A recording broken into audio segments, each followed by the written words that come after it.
Good morning. I want to thank Joanna McMahon and Rachel Mullen and the Equality and Rights Alliance for inviting me to Ireland to have launched this Equality and Rights Alliance, for inviting me to share with you in this ERA roadmap and support and make your effort for equality and human rights election campaign a reality and to make it really happen. The poor, the working poor need a lobby. You stand as that fortress. I'd like to be back in Ireland, having visited here in 2004 last.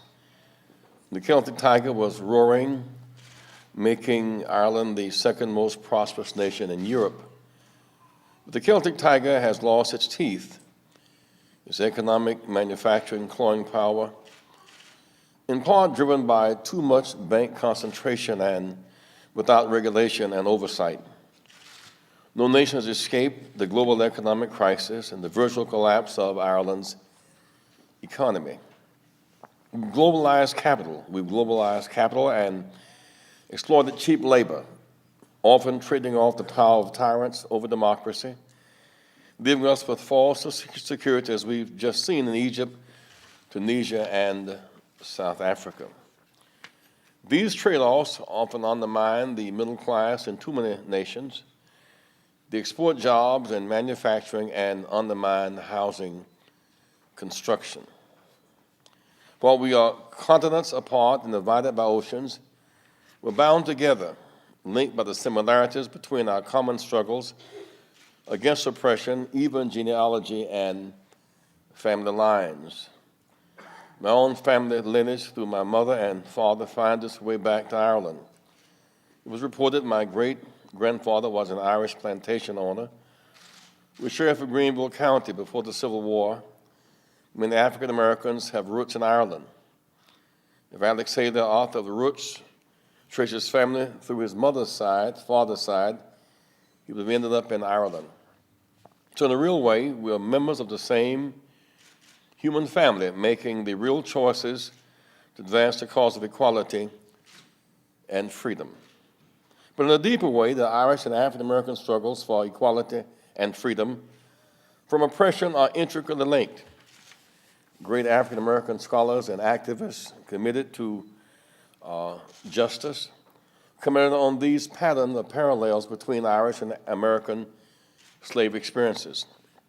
Frederick Douglass, on his 5-week lecture tour in Ireland in 1845, at the time of the Great Famine, he illuminated the shared experience between slavery in America and oppression in Ireland. Quote, "I see much here in Ireland to remind me of my former condition. He who really and truly feels for the American slave cannot steel his heart to the woes of others," close quote. W.B. Du Bois witnessed in the 1870s in Massachusetts, quote, "The racial angle was more clearly defined against the Irish than against me, the blacks," close quote. Writers of the Harlem Renaissance invoked their Irish forerunners, and Marcus Garvey often referred to the Irish national struggle as a model for other liberation movements. Few know that the green and the red, black, and green African liberation flag symbolizes the Irish struggle for freedom. I spent a lifetime trying to remove ancient walls of separation and hurt and build bridges of hope and new possibilities. Again, on behalf of our human rights struggle launched from America, the Rainbow Push Coalition, the organization in which I serve as president, let me thank you. To be members of the family, we are morally fit as we climb. We must lift as we climb. A threat to equality, human rights anywhere affects the human family everywhere. Ireland today stands at the edge of the freedom struggle. We can exert much positive influence. You can turn your historical pain into immense power. You can use your scars to illuminate the way in which other places in the world search for light. When I last visited Ireland, I met with Prime Minister Ahern. He spoke glowingly about Ireland's economic journey these past few years. But sadly, the economic wonder has turned into a nightmare for too many people. The financial crisis was global, pushing the U.S., Ireland, and all of Europe, Asia, the world banks to the brink of collapse. Jobs vanished at the whims of a small elite corporate banksters. But greed never resolves its own contradictions. A globalized capitalist system is not magically self-correcting. The modern-day system of finance capital collapsed. That system failed. And it put in peril millions upon millions of everyday working people in the U.S., Great Britain, Ireland, and around the world. For every Bank of America that was an Anglo-Irish bank, America had its Black Friday, Ireland its Black Thursday. Once bailed out with taxpayer funds, these banks recovered while workers got demolished. The rich got richer, the poor got poorer. The gap between rich and poor widened. Something is wrong with this picture. They said banks were too big to fail. The European Union and the IMF injected upwards of £85 billion to bail out Ireland, but demanding this draconian cuts in public services in return. Now too few banks control too much. And they give billions to bail out banks and cut the minimum wage. It's a moral disgrace. It's wrong. We must fight for working poor people. Fundamentally, the crisis is rooted in an unprecedented era of unchecked modern-day finance capitalism, free market philosophy, absent any government intervention and regulation, which drove the global economy to the brink of collapse. Globalizing banking and technology were not coupled with integrity and honest values. Our systems are so intertwined that whether we are in Ireland or the U.S., the same systems of top-down exploitation required the same massive bailouts. The big banking system was refortified, reinforced. It needs to be restructured. Instead of concentrating more and more power into the fewer and fewer banks, this should be broken up. Smaller community-based banks focus on lending to small businesses, homeowners, and communities. Democratic principles of checks and balances, separation of powers, oversight, and regulation must be restored. Glass-Steagall Act separated lending from investing. On their own, banks will choose investment banking. When they get billions and the government cuts the equality and rights budget, it's a moral disgrace. It's wrong, and we must fight back. This is a change moment, a time to reset priorities and forge a roadmap to the future. We must democratize capital and globalize participation. The freedom struggle was not just for freedom, it was a prerequisite for equality and justice. Freedom gets you in, equality gets you up. Now it's time to pass a Robin Hood tax on financial speculation. Now's our chance to globalize human rights and workers' rights, protect women and children, save the global environment. Now's our chance to democratize capital and media, to pass the structural economic changes that were untouched by the freedom struggle's political reforms. Now's the time for the Equality and Rights Alliance and your roadmap. Democratic people's governments must play a stronger role, not a lesser. We've seen the disastrous economic crisis resulting from a philosophy that relies on the free market and guts the role of government. The people's government must intervene to regulate and enforce needed checks and balances to curb unmitigated greed. It must intervene to protect the majority from the tyranny of the ruling minority.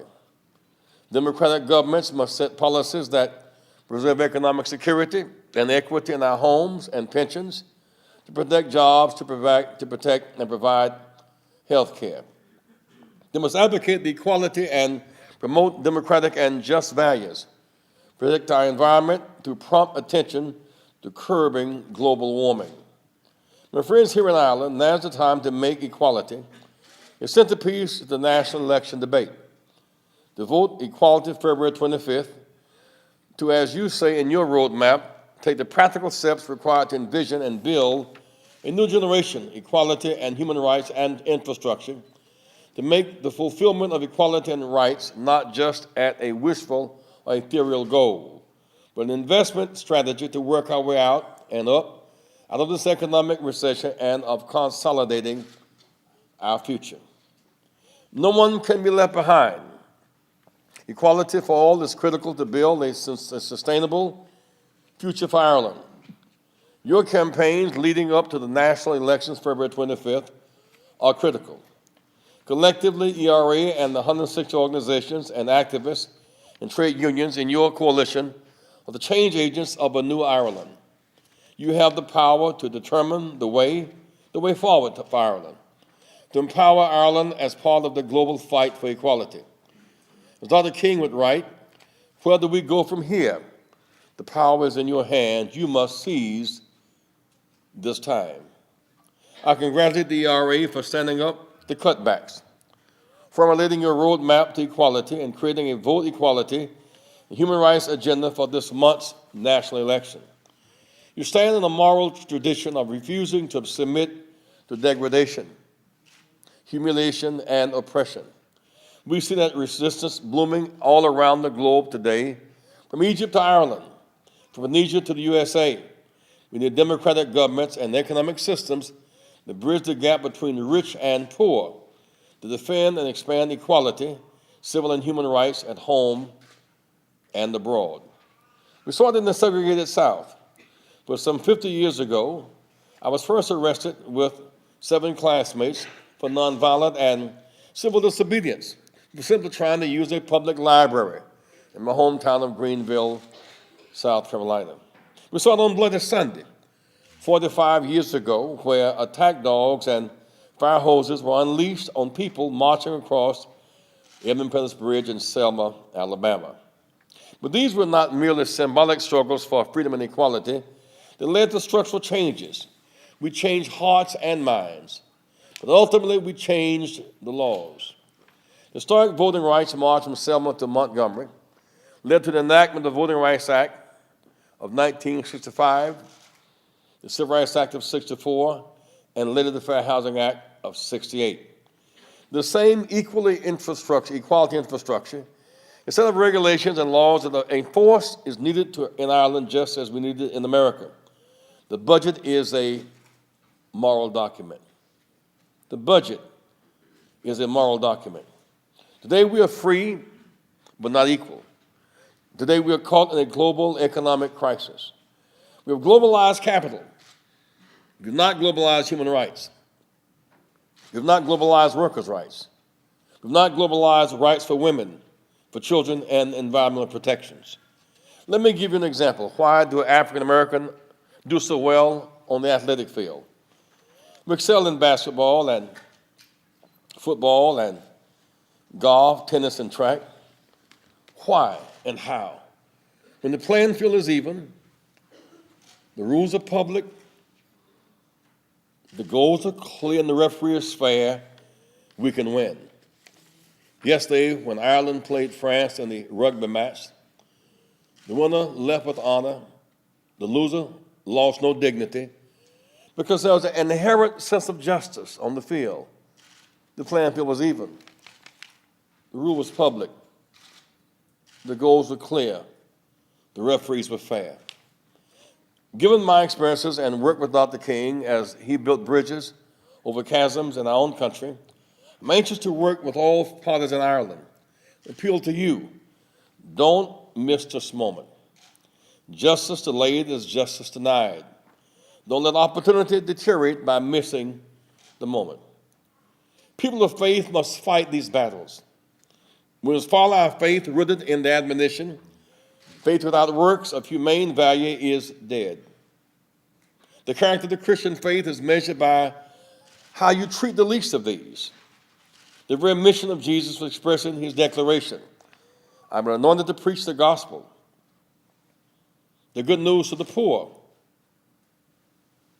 to heal the brokenhearted,